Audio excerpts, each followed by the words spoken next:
Eddie, what's your take? I mean, not to stir the pot too much, but you come over here from England. You're putting a fight in Phoenix. Good fight. I mean, you got found a good replacement. And look what happened tonight. Meanwhile, like Golden Boy, also involved with the zone, seems to be sort of dropping the ball with Brian Garcia and his opponent, and Vergil Ortiz and his opponent. Do you look at that, thinking about this alliance with the zone and get a little disappointed about what they're doing? Oh, I think Golden Boy put on some good shows. I think it's difficult sometimes, like in certain divisions, and welterweight is a good example. Michael McKinson is actually our fighter. He's number 3 in the WBO. He's not particularly well known, but he's a decent fighter. He's a tricky fighter. But Vergil Ortiz, probably if he can beat McKinson, will be looking for that bigger name.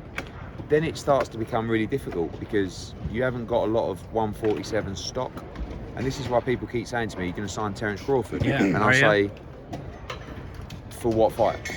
Do you know what I mean? Ortiz. So Terence Crawford wants a lot of money, which I'm happy to give him if the fight delivers. But who is that opponent that I can deliver? Vergil Ortiz. Yeah. I mean, that's a potential, but will Golden Boy want to put Vergil Ortiz in with Terence Crawford right now? I wouldn't. Can I ask you why you made the McKinson fight? I mean, you were involved in that. It's not my fight. He's my fighter. So we got asked, look, he's number 3 in the WBO. He's 19-0. He's very competent. He's a good fighter. He's going to cause Vergil problems, but Vergil is really good as well. So he's an underdog in that fight. It just seemed the timing of both two unbeaten welterweights in together now seemed. Because not for McKinson, because he's a relative unknown. He's always had to go in the away corner. So this is a big payday for him and a shot to nothing. Do you know what I mean? You put Conor Benn in with Algier. Yeah. But because Conor Benn is a huge name who's filling arenas and doing massive TV numbers, whereas Michael McKinson is not, because he hasn't been built like Conor Benn. So therefore, it's just different. You can't headline with Michael McKinson, give him a load of money and fight him at the O2. You can with Conor Benn. And Conor Benn's gone Granados, Vargas, Granados, Algieri, and next one will be another step up. So, I think for Vergil Ortiz, if I was representing Vergil Ortiz, I wouldn't put him with Terence Crawford. Yeah, that's a fucking brilliant fight. Said the same thing about Jesse with Cuadras. Yeah, but they're smaller weights. Like you've got some, sometimes Jesse had nothing to lose tonight. Really, the reality is we can sell it as, well, it's really, but it was a shot to nothing. If they thought he was good enough, they thought if he wins. He could have fought a 10-rounder tonight.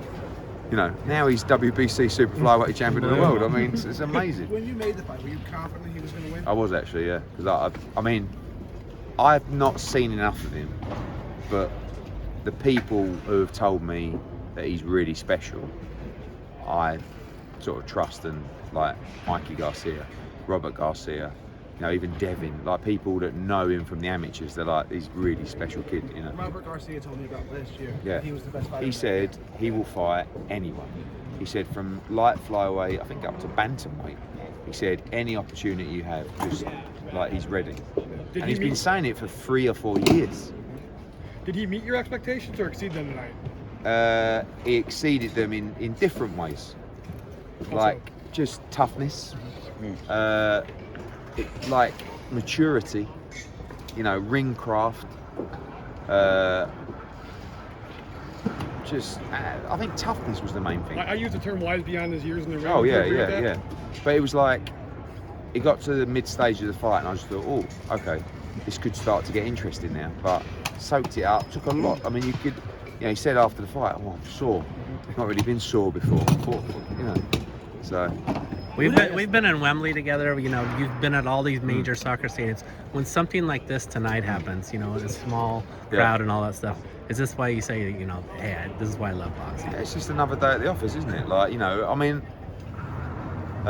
where were we? Sunday, I think it was, and we just got the call to say Rungasai is in hospital, in Phoenix, and it's like.